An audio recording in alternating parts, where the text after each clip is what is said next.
आखिर देवराज इंद्र ने ऐसा क्या कार्य किया था जिससे गौतम ऋषि को क्रोध और समस्त देवतागण का मस्तक लज्जा से नीचे झुक गया था? यही जानेंगे मिलकर आज की इस वीडियो में। तो मित्रों नमस्कार और स्वागत है आप सभी का एक बार द डिवाइन टेल्स पर। मित्रों इस प्रसंग का उल्लेख पद्म पुराण में मिलता है। पद्म पुराण में वर्णित एक कथा के अनुसार देवराज इंद्र स्वर्ग में अप्सराओं के बीच रहने के बाद भी हमेशा कामवासना से घिरे रहे थे। एक दिन वो धरती पर विचरण कर रहे थे। इस दौरान उन्होंने एक सुंदर सी स्त्री को आश्रम के बाहर दैनिक कार्य करते देखा। दरअसल ये स्त्री गौतम ऋषि की पत्नी अहिल्या थी, जो दिखने में किसी अप्सरा से कम नहीं थी। अहिल्या को देखते ही देवराज इंद्र उस पर मोहित हो गए और वो रोज उसे देखने आश्रम के बाहर आने लगे। कुछ ही दिनों में देवराज इंद्र के मन में अहिल्या के प्रति काम वासना जाग गई और वो उसे किसी भी हाल में पाने के बारे में सोचने लगे। अब क्योंकि अहिल्या पहले से ही गौतम ऋषि की अर्धांगिनी थी तो इंद्र उससे विवाह भी नहीं कर सकते थे। ऐसे में उन्होंने अहिल्या को अपना बनाने के लिए एक छल के बारे में सोचा।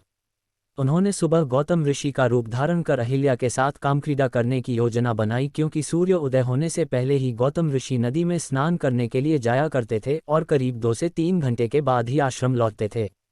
अपनी योजना को पूरा करने के लिए इंद्र आधी रात से ही कुटिया के बाहर छिपकर ऋषि के जाने की प्रतीक्षा करने लगे। इस दौरान इंद्र की कामेच्छा उन पर इतनी हावी हो गई कि उन्हें एक और योजना सूझी।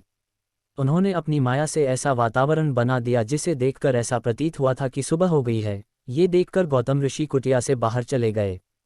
गौतम ऋषि के जाने के कुछ समय बाद इंद्र ने गौतम ऋषि का वेश धारण किया और कुटिया में प्रवेश किया। उन्होंने आते ही अहिल्या से प्रणय निवेदन किया। अपने पति द्वारा इस तरह के विचित्र व्यवहार को देखकर पहले तो अहिल्या को शंका हुई, लेकिन इंद्र के छल कपट से सराबोर मीठी बातों को सुनकर अहिल्या भी अपने पति के स्नेह में सब कुछ भूल बैठी।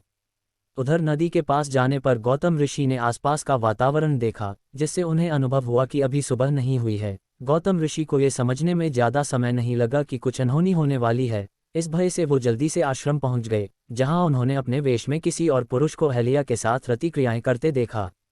ये देखते ही गौतम ऋषि क्रोध से व्याकुल हो उठे। वहीं दूसरी ओर उनकी पत्नी ने जब अपने पति को अपने सामने खड़ा पाया तो उन्हें सारी बात समझ में आ गई। अनजाने में किए गए अपराध को सोचकर उनका चेहरा पीला पड़ गया। इंद्र भी भयभीत हो गए।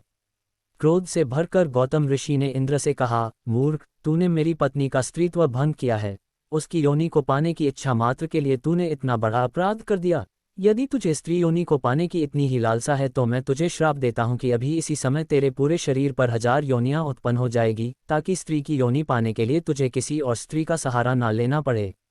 इसी के साथ अहिल्या से अनजाने में हुई इस भूल के लिए गौतम ऋषि ने उसे हमेशा के लिए पत्थर की मूर्ति बन जाने का श्राप दे दिया। कुछ ही पलों में श्राप का प्रभाव इंद्र के शरीर पर दिखने लगा और उनके पूरे शरीर पर स्त्री योनियां निकल आईं। ये देखकर इंद्र शर्मिंदा महसूस करने लगे। उन्होंने हाथ जोड़कर गौतम ऋषि से श्राप मुक्ति की प्रार्थना की। ऋषि ने इंद्र पर दया करते हुए 1000 योनियों को 1000 आंखों में बदल दिया।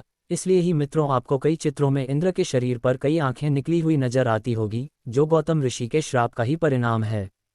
मित्रों यहाँ पर यह भी बता दूं कि इंद्र के इस कारनामे से पूरा देवतागण अपमानित हो गया था और इंद्र द्वारा किए गए ऐसे कई काम हैं जिसके बाद से उन्हें स्वर्ग और देवताओं का राजा तो माना गया, लेकिन उनकी एक भगवान के तौर पर पूजा नहीं की जाती है। तो मित्रों आज की वीडियो में बस इतना ही। अगर ये वीडियो पसंद आई हो तो इसे लाइक और शेयर जरूर करना। इसी के साथ अब मुझे दें इजाजत, मैं फिर लौटूंगा कुछ और पौराणिक और धार्मिक कथाओं के साथ।